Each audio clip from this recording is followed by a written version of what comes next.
Part 1. The unlabeled VHS. IT started with a lie. "We're just grabbing an old tripod," Max had said, tugging open the creaky door of the AV room, even though they all knew it wasn't true. No one just grabbed anything from the AV room. The place was a time capsule, half forgotten and fully haunted by the smell of mildew, dust, and expired disinfectant wipes. The fluorescent light overhead flickered twice before deciding it was too tired to continue. Then darkness, except for the ghostly beam of Jamie's phone flashlight cutting a path through stacks of obsolete equipment. Overhead projectors, CRT monitors, tangled cords like dried up snakes. Somewhere in the back, beneath a rusted metal shelf, was the box unlabeled. A black VHS tape, the kind that seemed heavier than it should be, like it carried something inside that wanted to be left alone. Jamie found it first. "No sticker," she said, flipping it over. "Just ... blank. Not even a school label. Weird." Alex, the quiet one, shrugged. Could be an old student project, or a prank. Only one way to find out. Max grinned, back in the media lab. They dusted off the old combo TVV CR unit. Max popped the tape in, and with a mechanical click, the machine swallowed it whole. A high-pitched whir, a static burst. Then a classroom, their classroom, empty, silent, but familiar in that eerie way that makes your skin itch, like seeing your house in a dream, but just slightly, off. "Wait," Jamie leaned in. "That's room 202. That's our home room. This has to be a prank," Max said, but his voice wavered. The tape showed the classroom from the front corner, where no camera had ever been mounted. The time stamp in the corner flickered, unreadable. The image was stable, but the lighting inside the video was dim, darker than usual. Something about the chairs. They were all pulled out slightly, as if students had just gotten up and left. Then a shadow passed across the chalkboard. "Did you see that?" Alex asked. "Play it back," Jamie said. Max rewound it a few seconds. There it was, again, movement, low and crawling. Max pressed pause. The screen froze on a frame showing a chair rocking slightly. "No way," Jamie whispered. "That chair, ... it just moved, on its own." "Probably a breeze," Alex offered. But no windows were open in that video. No doors moved. Then something happened that snapped all three of them back a step. In the far right corner of the screen, near the supply closet, someone appeared. Just standing there, still, facing the wall. "What the hell?" Max muttered. "Wasn't there before." "Rewind. Rewind more," Jamie said. They did. And sure enough, the figure wasn't there 5 seconds earlier. It just ... appeared. It was hard to make out details. The figures seemed to be a student, tall, thin, wearing a hoodie. The face was turned away. The static fuzzed slightly around. Its edges, like the tape, couldn't quite contain it. Then the figure slowly turned. Jamie gasped. Pause it now," Max did. On the grainy screen was a frozen face, Max's face, or something wearing Max's face. The expression was ... wrong. Too smooth, like it had been copied, not born. The eyes weren't blinking. They weren't even eyes, just dark holes. The silence in the media lab was electric. Alex backed toward the light switch. "Okay, joke's over. Who did this? CGI? AI? Some kind of projection?" "I didn't," Max said. "I swear to God, I've never seen this before." Then the lights flickered just once. Then again, and on the TV, the image began to distort. Lines of static crawled up the screen. The figure tilted its head slowly, mechanically. Then it stepped forward, only ... The room in the video had no camera, no crew, nothing to explain why the angle began to move. "It's coming closer," Jamie whispered. The figure walked straight toward the lens. Step by step, slow, deliberate. Then everything cut to black. The VCR clicked. The tape ejected itself with a mechanical hiss. None of them moved. The silence pressed in. Then a phone buzzed. Jamie's, a notification. She looked at it, confused. "What is it?" Max asked. She turned the screen to show them. A new video, uploaded. 5 seconds ago. Length, 3 minutes, 17 seconds. Thumbnail, the three of them, standing in the media lab, watching the TV. "We didn't film that," Alex said. Jamie's voice trembled. "Then who did?" The lights flickered again. Part 2. The other side of the projector. The first thing they noticed was the smell. Burnt plastic, faint but sharp, like a melted remote or scorched wires behind a wall. It wasn't there before. It hadn't been there 5 minutes ago when they watched the tape. But now it clung to the air of the media lab like a warning. Max sniffed the air and frowned. "Is something burning?" Jamie looked at the old VCR. Nothing, no smoke, no heat. The unit was unplugged. Then, with a slow mechanical whir, the overhead projector in the corner flicked to life. Click, whir. The lens cap popped open by itself. No one had touched it. "That thing's been dead for years," Alex said, stepping back. His voice cracked just a little. The machine hummed, low and steady, casting a cone of warm yellow light onto the white pulled-down screen. But there was no transparency sheet on the surface. No disc, nothing. And yet shadows, not shadows from the room. Shadows in the light. One by one, the three of them turned to stare. The beam projected shapes that twisted and fluttered like torn cloth underwater. They moved slowly, then faster, merging into something human but off. No face, no features, just a suggestion of arms, legs, and a neck that bent too far. Max reached for the power cord. "Let's turn it off. It's probably glitching out."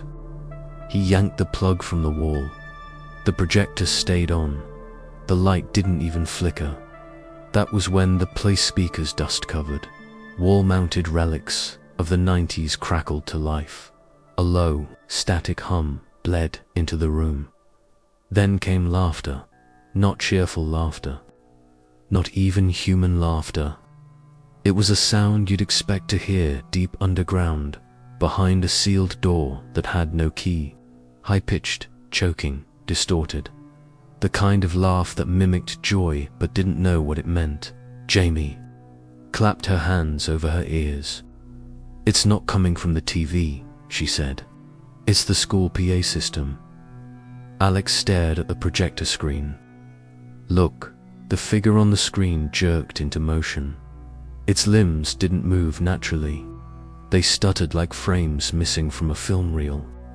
One moment it stood upright. The next, it was hunched. The shoulders bulged too far out. The arms dangled at uneven lengths. Then it turned, slowly, and stared straight at them. No face, just smooth.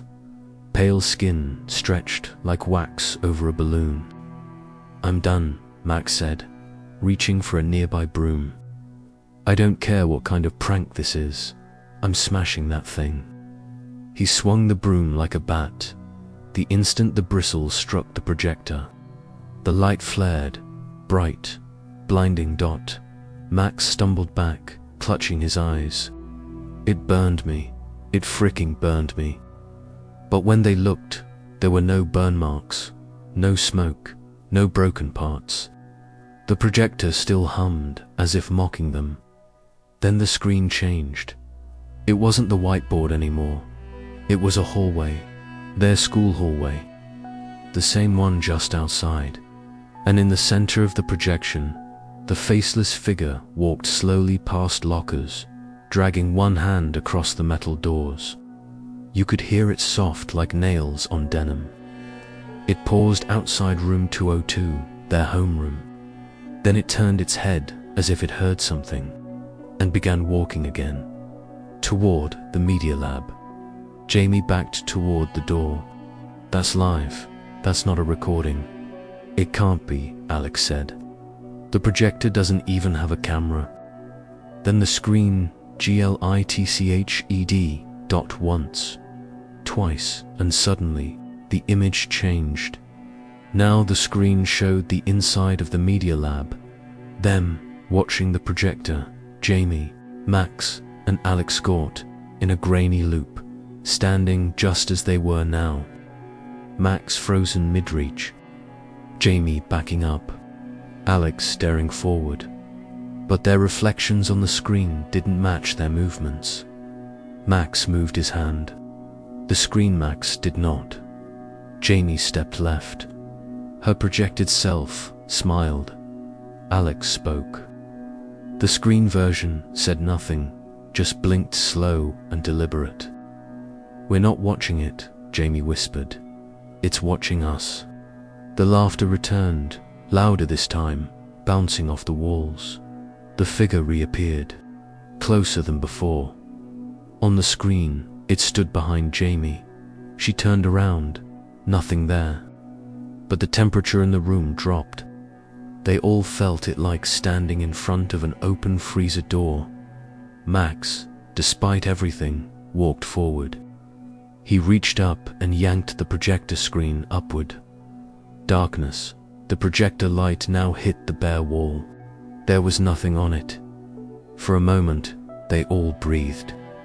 Just three kids in a weird old room, spooked by an ancient machine and their own imaginations.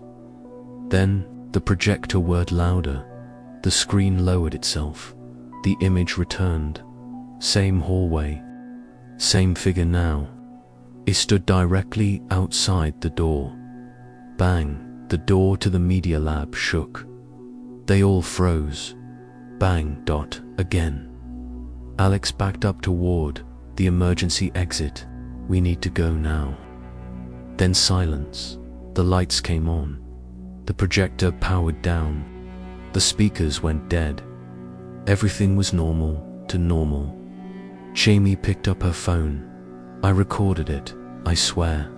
The projector, the sound, all of it. I hit record." She tapped into her gallery. Nothing, just a blank file with the name, unplayable. Max looked around. "Does anyone else feel like we didn't stop it?" Alex nodded, staring at the no-black projector. "No," he said softly. "We just changed where it's watching from." Part 3. The name inside the frame. Sometimes the past sneaks up in the corner of your vision, just a blurry shape that sharpens only when you stop trying to see it. That's what happened that morning. Jamie was scrolling through the still frames. She'd managed to pull from the corrupted footage. Most were static-filled nonsense, warped images of their own faces, distorted by something neither digital nor logical. But one frame stopped her thumb. It was barely visible, hidden in the fuzz of static between frames, like something that wasn't meant to be captured. A name scrawled in white chalk on the blackboard, just before the shadow figure had entered the classroom in the tape. "Who's Darren Holtz?" she asked aloud. Max looked up from his sandwich, half-chewed. "Who's what now?" She turned the phone toward him. "Look, it's behind the chalk smudge. Here." I brightened it. Alex squinted. "Darren Holtz. That name's not on the roster." "I know," Jamie said. "I checked. Not just the current one." I went back through the archived PDFs. Nothing. So what? It's a prank. Someone edited it in. Jamie shook her head. Not unless they edited chalk onto a physical blackboard in a 20-year-old VHS tape. There was a long silence as that settled in. The next period was study hall. They used the time to sneak into the main office. Not inside, but close enough to peer through the glass door where the school secretary, Mrs. Kessler, was too busy squinting at her monitor to notice them. Alex tapped into the school database through a teacher's forgotten login, Mr. Donnelly. Never changed his password from Dragonmath 99. They searched by name. Darren Holtz. Nothing. Not in the active system. Not in alumni. Jamie clicked on the oldest available yearbook scans. The school had kept digitized versions going back to 1996.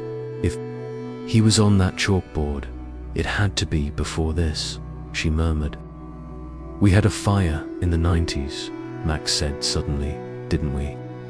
Like in the record room, Alex nodded. Yeah, my cousin told me.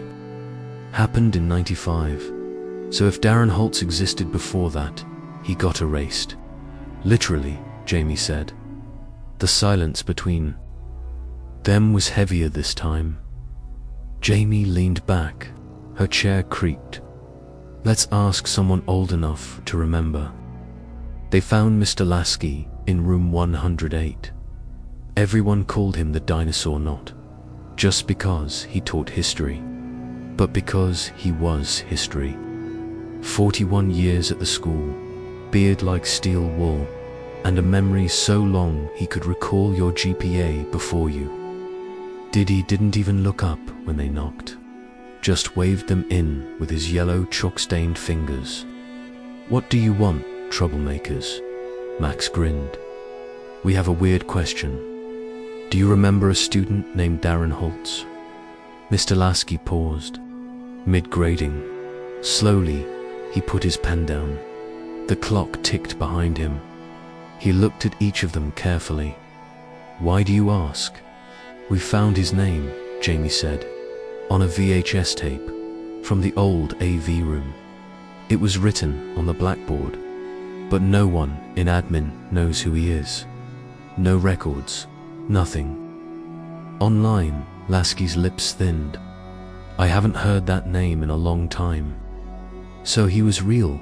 Alex asked. Lasky nodded slowly. Oh, he was real. He used to sit right there. He pointed to a seat in the second row, near the window where you're standing now. Jamie stepped back.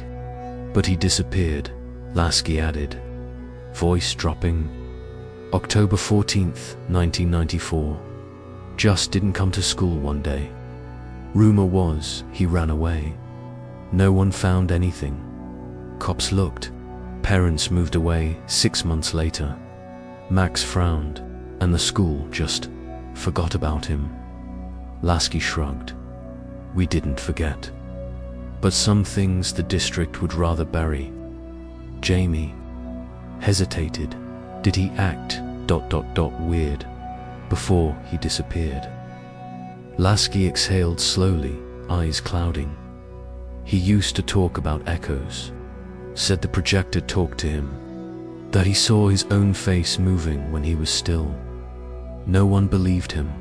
We thought it was anxiety, maybe schizophrenia. He paused, but then he started writing strange things. Names, not his. Old names. From teachers who were long gone. Some from people no one recognized at all. Then ... gone. The room felt colder. You still have your VHS tape? Lasky asked. Jamie nodded. He got up, walked over to a tall filing cabinet and pulled out a dusty binder. Inside, Polaroids, scraps of notes, old detention slips. He flipped to a page with a photograph faded, yellowing. A boy with light hair, grey hoodie, faint smirk. That's Darren, Lasky said. Max leaned closer. Wait, that's the guy. The one on the screen. The one who looked like me. Jamie stared. No, ... Look closer. She reached into her pocket and pulled out the printout of the blurry VHS frame, side by side. The resemblance was undeniable, but Darren's eyes were different, deeper, as if they held more time than they should. It's like he's been watching. Alex whispered. Jamie pointed at the nameplate in the photo. In faded pen, D. Holtz, RM202, and underneath, barely visible, transferred to undefined Max, swallowed. What the hell does that mean? Lasky took the photo back. That's not from any school form. I didn't write that. No one should have. The lights in room 108 flickered. A thud echoed from the hallway. Jamie turned toward the door. No one there, but as they turned back, Jamie's phone lit up on the desk. A new notification. New folder added. D. Holtz archive. Max leaned over. Did you make that? Jamie shook her head. No, I didn't. The folder opened itself. Inside, a video file. Length, 2 minutes, 2 seconds. Title, He's Still Here. Part 4, rewind and repeat it. Started when Jamie tried to rewind the tape a second time, but the sky outside shifted. Color, not dramatically, just ... Off, like a filter had been laid over the world. Not quite sepia, not quite blue. Trees outside. The AV room window swayed, even though there was no wind. And the school clock, it blinked from 2:04 to 1:19, then froze. Did the bell ring already? Max asked, looking around like he'd just come up for air. No, Jamie said. I don't think so. Alex checked his phone. No signal, no time. Just a black screen and the slow spinning wheel of limbo. The tape would stuttered, then clicked back into place. But something had changed. On the screen, they watched the figure, again the one with no face, dragging its hand across the lockers. Same hallway, same walk. But this time, there was an added detail. A reflection in the trophy case, glass. It wasn't the figures, it was Max, watching from behind. That wasn't there before, Jamie whispered. Max stepped back. I wasn't there. I wasn't even near. That hallway, you were now, Alex said quietly. Jamie turned to rewind again. Don't, Max snapped. We have to. Something's embedded in this. Some clue. Something about Darren. She pressed the rewind button. The power flickered. All the lights in the room dimmed, then surged. A sound high-pitched, like metal scraping concrete, echoed through the walls, though no one moved a chair. Outside, the leaves stopped moving entirely. Frozen in air, time held its breath. Then the screen cut to static, and something whispered. It wasn't from the speakers, it was inside the room. They left the AV room without a word. The next morning, Jamie didn't show up. When she finally did, third period, she looked like she hadn't slept. You okay? Max asked. She blinked at him, confused. Why wouldn't I be? You missed first and second. Didn't answer texts. No, I didn't, she said. I was here, first bell. I remember taking attendance. Alex leaned in. Jamie, you weren't here. We looked. You weren't anywhere. Her voice dropped. I woke up with dirt on my hands, like under my fingernails. I don't remember leaving my bed. Max looked at her wrist. What happened there? She followed his eyes. A faint bruise, ring-shaped, like something had grabbed her tight. She stepped back, panic blooming. I didn't. This wasn't there yesterday. Alex lifted his sleeve. There were 3 identical marks on his forearm.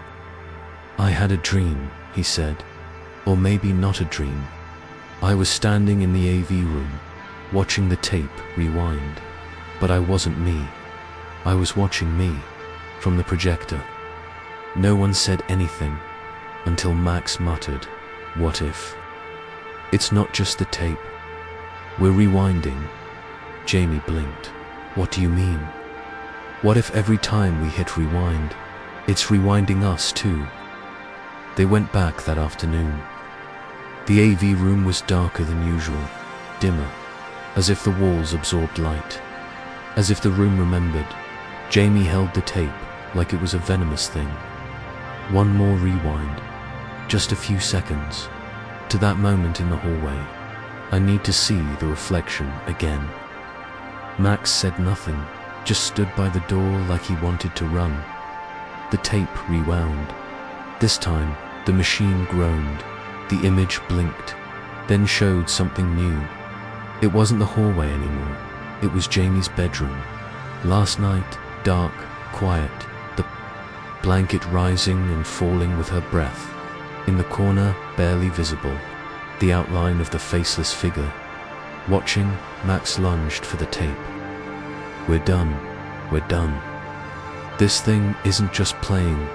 Memories, it's making them. He hit eject. But the tape wouldn't come out. The machine, WHIR, red dot. On the screen, Alex.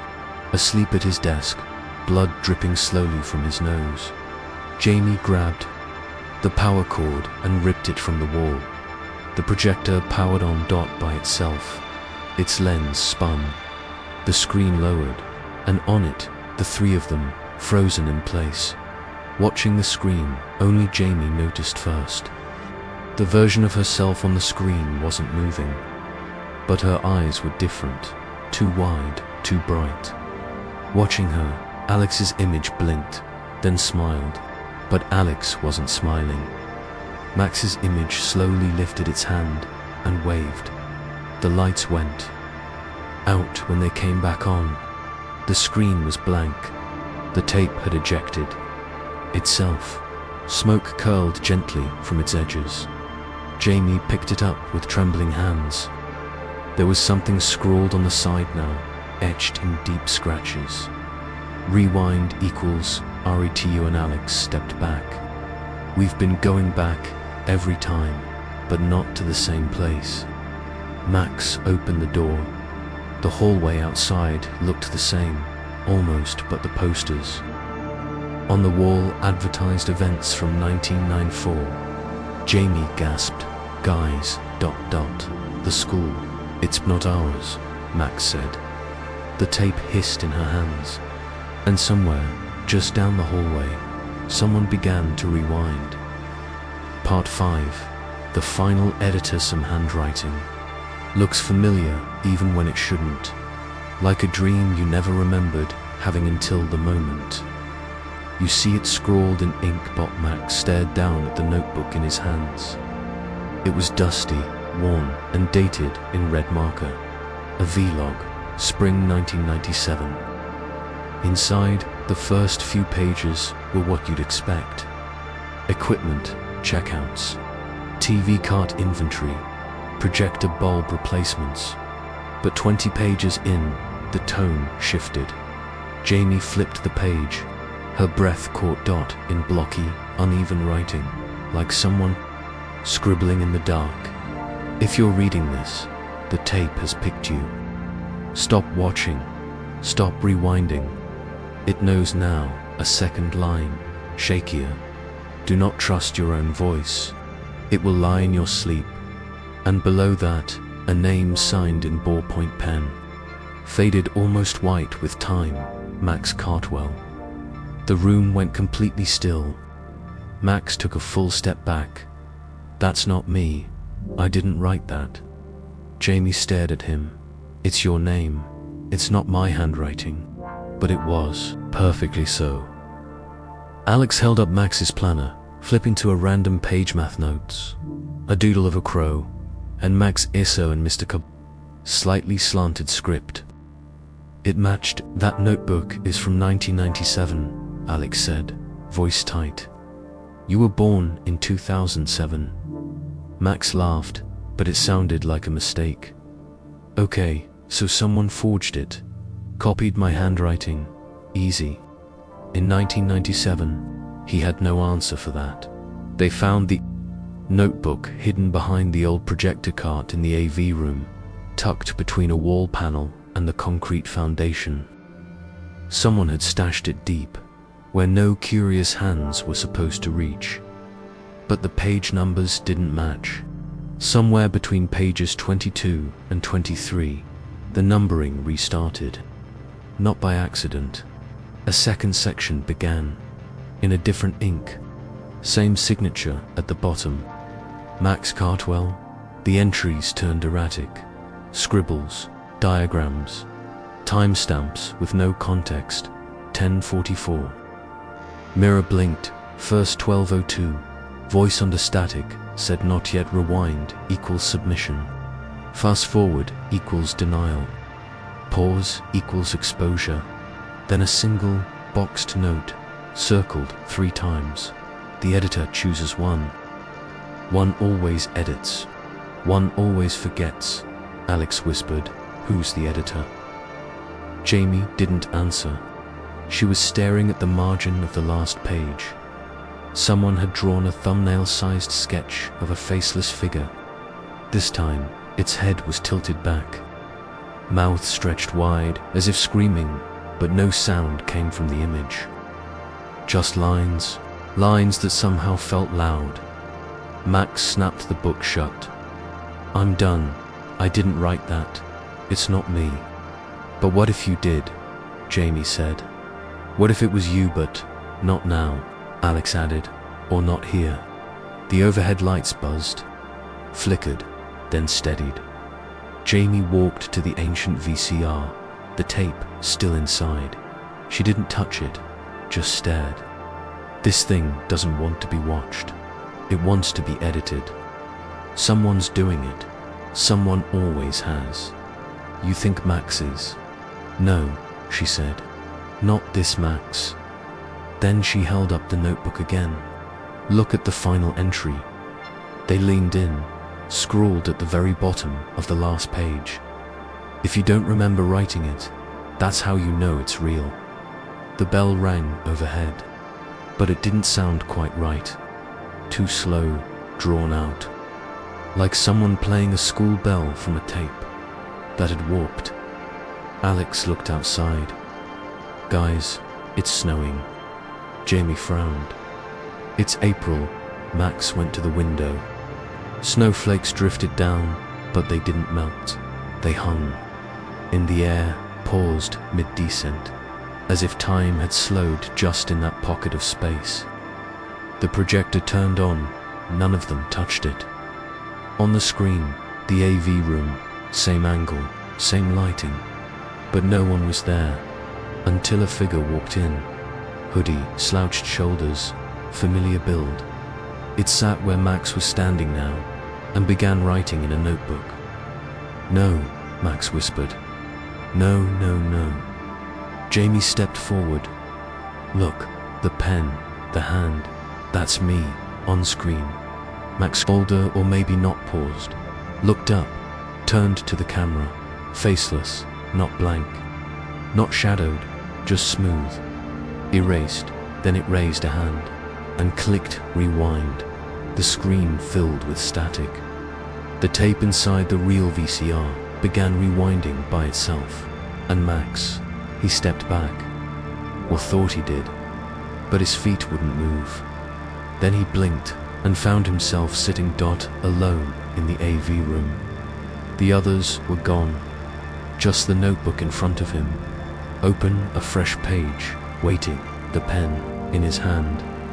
He didn't remember grabbing it, but when he looked down, he saw the first line he'd just written. If you're reading this, the tape has picked you. Part 6. Mirror. Alex first noticed it in the locker room mirror, right after gym when he bent down to tie his shoe and saw ... Nothing.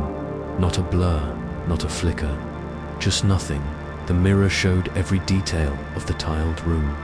Benches, backpacks, even a flickering light above the showers. But not him. He waved nothing. He stepped left, then right. Nothing. "You okay?" someone asked behind him. He turned to see Noah from his chem class, standing right where Alex should have been reflected. Noah looked at the mirror, then at Alex. "That's weird. You're not in it." Alex tried to laugh it off. "Yeah, it's just old. Bad angle," but the chill running down his back didn't buy it. He told Jamie that afternoon. They were alone in the media lab, again because of course they were. She was staring at the notebook again, flipping pages like it might shift the answers around if she looked hard enough. "You sure you weren't just at a weird angle?" she asked. "I've tried 5 mirrors now. Locker room, bathroom, my house, even the vending machine glass. Nothing. It's like I'm not reflected anymore." "But that's impossible." He leaned in close. "I took a selfie to prove it. Look." He showed her his phone. In the photo, the hallway was visible. Fluorescent light overhead. The blurry poster about anti-bullying week. But where Alex should have stood, just a blank patch of wall. Jamie zoomed in. No shadow, no blur, not even a lens flare. "Like you weren't even there, but I was." She looked up slowly. "What if something ... took your reflection?" That night, Alex couldn't sleep. His bathroom mirror was covered with a towel now. He avoided windows, too. They felt like portals. Vulnerable, like something might look back. He kept his lights on, door open. At 3:17 a.m., the VHS machine turned on by itself. He didn't know how it got in his house, but it was there now, sitting on his desk. No plug, just glowing. A new tape sat next to it. No label, as always. He hesitated, then pressed play. Static. Then his bedroom. From the ceiling corner, the view twisted like someone holding a handheld camera while floating. It zoomed in on the bed where he lay sleeping. "No," Alex whispered. "I didn't film this." Then his own voice played over the tape. "Let me out." His voice, but distant, stretched, warped like a tape left too long in the sun. Then again, "Let me out." Then closer, "Let me out." Alex yanked the tape free. The VHS player didn't stop. It kept running. The screen showed him pulling the tape out live, as if it had already happened. Then his voice again. "You're not where you think you are." At school the next day, Jamie confronted him in the AV room. "Alex, look at this." She held up her camera. She'd filmed him walking down the hallway earlier, trying to prove he was fine. But in the footage, the hallway was empty until a flicker, just for a frame. His reflection only in the glass of the trophy case. But the face looking back wasn't Alex's. It was smoother. Like clay, the mouth opened, forming the words, "Let me out." Then it vanished. Jamie looked at him. "Whatever's in the tape, it's not just watching anymore. It's mimicking, borrowing." Alex whispered, "What if I've already been replaced?" "Don't say that. No, think about it. No reflection, no photos. But I still speak. I still think. Maybe I'm just a loop now. A replay." Jamie grabbed his hand. It was cold. "You're still here. We're still here. But we need to stop feeding it. No more playing. No more watching." Alex looked toward the wall-mounted TV. It was off. Then the screen blinked. Their faces appeared. Jamie and Alex, standing just as they were. But Alex's reflection on the screen, turned, and looked at him and smiled. Part 7, the second tape. The first tape was terrifying. The second one felt ... intentional. Jamie found it sitting on her desk at home, right where her phone usually charged. No note, no box, just a plain black VHS cartridge, unmarked. Same weight, same worry texture when she tilted it under the light. She didn't remember bringing it, didn't remember owning another tape, but it was already warm to the touch, as if someone or something had just used it. She didn't tell Max or Alex. At first, she just stared at the tape for an hour. Then finally, because silence is always worse than answer, she took it to the garage, where her family kept the old VCR hooked up to a clunky TV. They never got around to recycling. She popped it in. The screen crackled. Static, then it cut to footage, a bedroom, hers, filmed from the corner near the ceiling vent, as if mounted high or held by someone tall. The image was grainy but clear enough. She saw her own sleeping body, curled up under her fleece blanket, the glow of her lava lamp dim in the background. Every detail matched her door, her rug, her chipped dresser. Then the camera panned, slow, jittery, like it was moving on its own, and behind her bed, ... a figure, still, not moving, standing just inches from her sleeping head. Its face was turned toward the camera, not toward her, toward whoever was watching. Jamie's blood ran cold. She paused the tape, rewound, played it again, same moment, same figure, same direct, dead-eyed stare into the lens. Except this time, as the figure tilted its head, its hand moved, just barely, a wave. The next day, she showed Max and Alex in the AV room. They didn't speak while it played. They didn't blink, just sat frozen. When it ended, Max leaned forward and asked, "You're sure you didn't film this?" Jamie shook her head. "Do you think I'd let that stand in my room? It knew where you'd be," Alex whispered. "It waited. It filmed you like it knew you'd watch." "Then who filmed it?" Jamie asked. "And how did the tape get into my house?" Alex pointed at the screen. "Play the last 2 seconds again." She did. Right before the static took over, the figure blinked, but only one eye. The screen flickered, and in that flicker, just a single frame, there was a date burned into the corner desk. 1 abril de 1994. "That's the same date Darren Holtz disappeared," Max said. "Same exact day." Jamie paused the tape. "But that's not possible. I wasn't born. The camera in this footage is too modern." Alex stood up. His voice was tight. "Then either someone recreated your room in perfect detail 3 decades ago, or time doesn't work the way we think." That night, Max found another tape, this time in his backpack.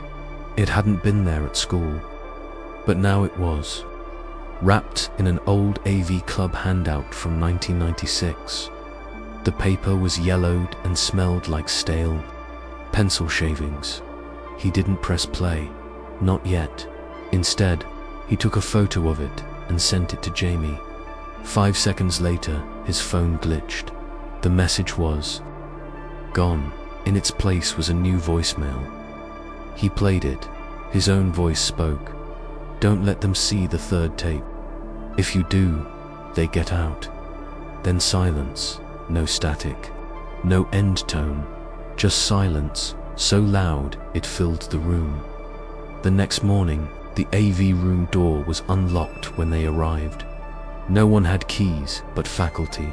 Inside, 3 chairs facing the TV, and a tape already loaded. The screen was black. Then text appeared. "Final review, DH." Then a hallway. The camera moved. Then Jamie sleeping. then Max. Mouth open slightly in sleep. Then Alex, except Alex wasn't sleeping. He was staring directly at the camera, his eyes wide, terrified. His mouth moved, but made no sound. Then the voice played over. The image, let me out again. Then one more whisper, you're watching from the wrong side. Part 8, turning off the lights won't help. The lights in the hallway didn't flicker, they died, all at once. Like someone had pulled the plug on the entire school. Classrooms went silent. Vending machines froze mid-cycle. Phones stopped buzzing. Even the hum of the overhead projectors vanished like someone had muted reality. But down the hall, at the end of the West Wing, the AV room still glowed. Max was the first to see it. He stood at his locker, frozen, watching as one strip of orange light pulsed faintly under the closed door. Not normal light TV light. That rhythmic, hypnotic flicker you get when a screen plays something you're not supposed to see. The power's out, Alex said, jogging up behind him. It's not just us. It's the whole building. Jamie arrived seconds later, breathless. Jim, lights are down. Mr. Carson said, it's a blown transformer. They're evacuating to the front lawn, but Max didn't move. Then why is that still on? He pointed. The AV room, still humming, still flickering. The three of them stood outside the door, bathed in the ghostly TV glow leaking from the gaps around the frame. No one spoke. The silence was too thick. Then the TV volume rose by itself, muffled, warped. A voice sobbing. Then, it hurts the eyes. Alex stepped back. Nope, we're not doing this. Not during a blackout. This is rules territory. Everyone knows you don't open a glowing door during a power outage, but Max was already pushing it open. Inside, pitch black, except for the static-washed glow of the TV. No other machines were on. No wires plugged in. The outlets sparked faintly, as if resisting something not meant to be there. The VHS player had already swallowed a tape. No label, no buttons pressed. But it was rolling, and on the screen the AV room, same angle, same three chairs. Except ... One was empty. The footage panned. Jamie sat in the second chair, still, watching something off-screen. Then the camera twisted again sharply, almost violently toward the first chair. Alex, he was hunched over, his hands clawing at his face. Then his head snapped up. His eyes were bleeding, not gory, not gratuitous, just ... Wrong . Two thin trails of something black-red trickled down his cheeks, almost symmetrical. His mouth opened but made no sound. His body trembled, then slowly faded like a glitch, static. Max hit stop. Nothing happened. He yanked the tape. It didn't budge. Jamie whispered, "It showed us the future." "No," Alex said quietly. "It showed a future, not necessarily ours." Jamie turned. "But what if it is? What if it's already been decided?" Max looked at the power outlet, still dead. Then how is it still playing? No one answered. Then the TV screen went white. A new image. The hallway. Live footage. They could see themselves standing outside the AV room.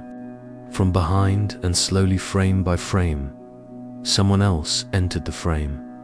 Behind them, closer, step by step. Then, just before it reached them, the screen cut to black. Then a line of text. "Turning off the lights won't help." The room plunged into true darkness, but they could still hear it. The soft click of a tape rewinding, right behind them. Part 9. Not all of us are Max was smiling too much. Not like the usual Max, the sarcastic smirks, the half laughs when things got weird. This smile was ... stretched, too wide, too still, like it had been pressed onto his face and held there by invisible hands. And he hadn't blinked in 3 minutes. "Dude," Jamie said, snapping her fingers in front of him. "What's wrong with you?" Max turned to her slowly, then said, in a voice just a touch too hollow, "It hurts. It hurts." The eyes. Jamie froze. "That's from the tape," Alex whispered. Max kept smiling. He was sitting in the AV room, same chair as the one from the tape. Same lighting, same posture. Except he wasn't moving like a person. He was still, like an actor, waiting for someone to yell action. Jamie tried again, more gently this time. "Max, what's going on?" Max turned his head in 3 slow, mechanical clicks. Then he said, "You rewound me too far," and laughed. Not a real laugh, not even close. It came out like someone imitating. One perfect in rhythm, hollow in soul. A laugh with no breath behind it. Alex took a step back. "Okay, this isn't funny. You're freaking us out." Max turned to him. "Fade to black," he said, and then didn't speak again for a full minute. They dragged him out of the AV room. He didn't resist, didn't fight, didn't speak, just kept smiling that same wide, unnatural grin. In the hallway, Jamie grabbed Alex by the arm. "Something's wrong. That's not Max. That's not even close to Max." Alex nodded. "I saw it too.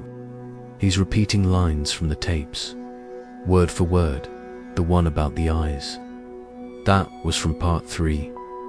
The laughter, that's from the second tape." They turned back.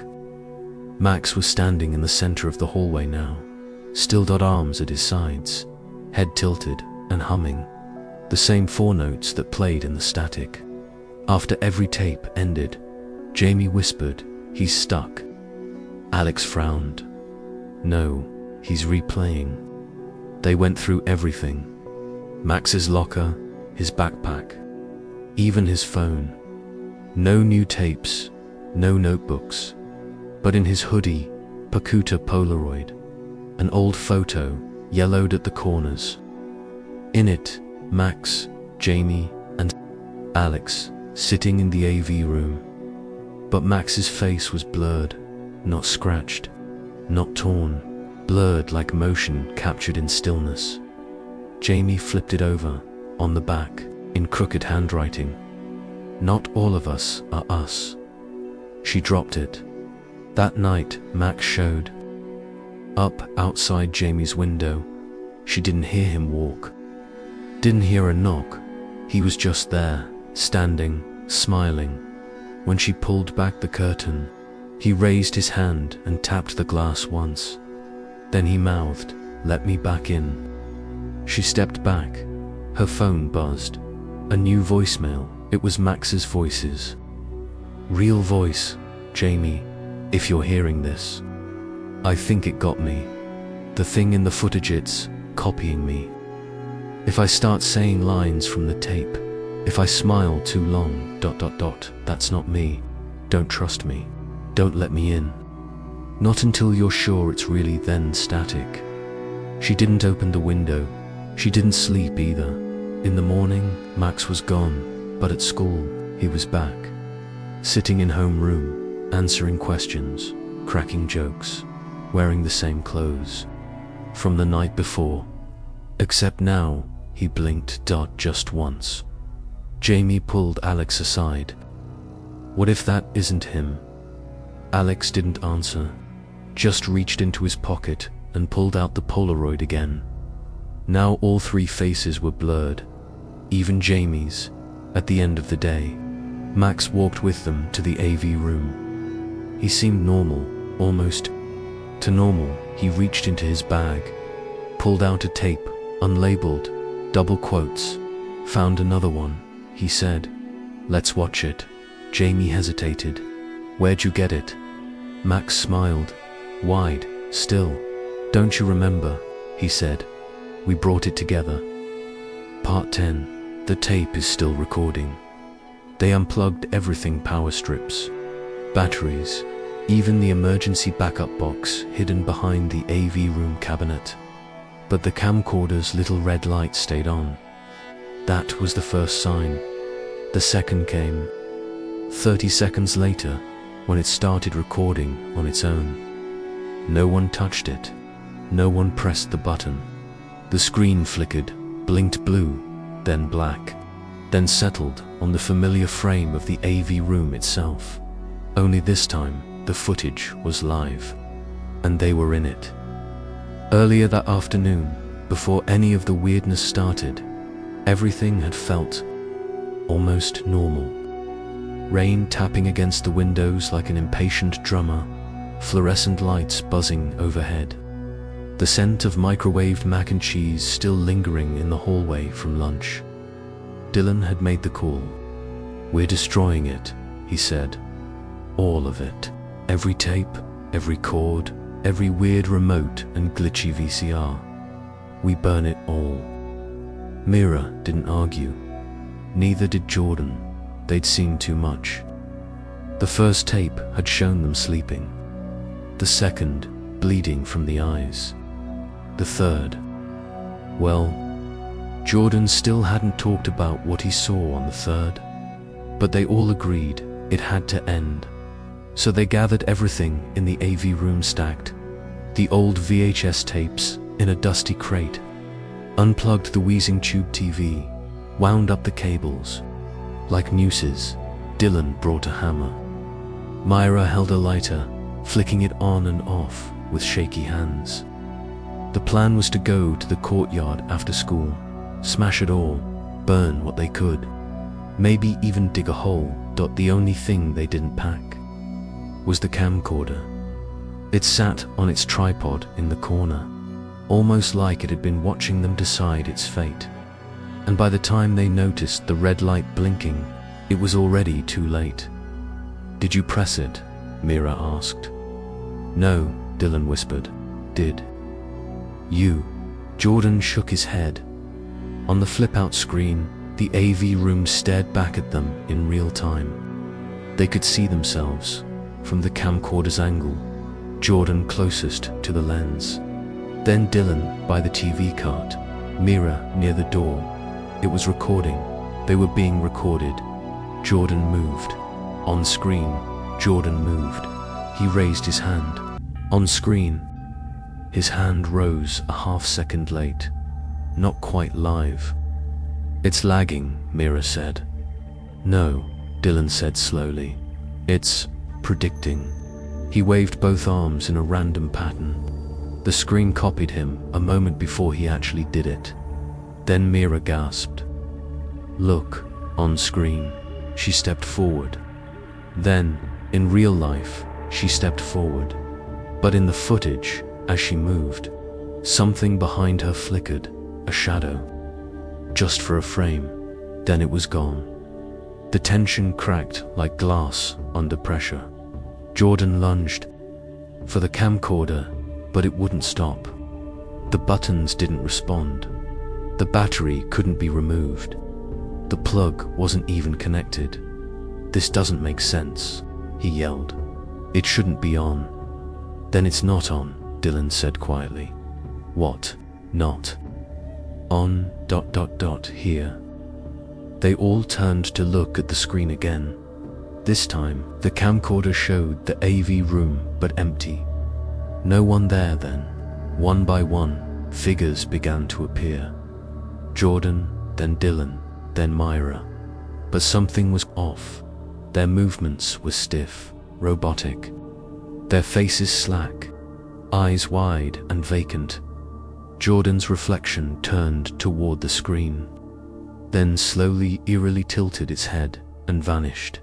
Then Dylan, then Mira, pop, pop, pop, just static.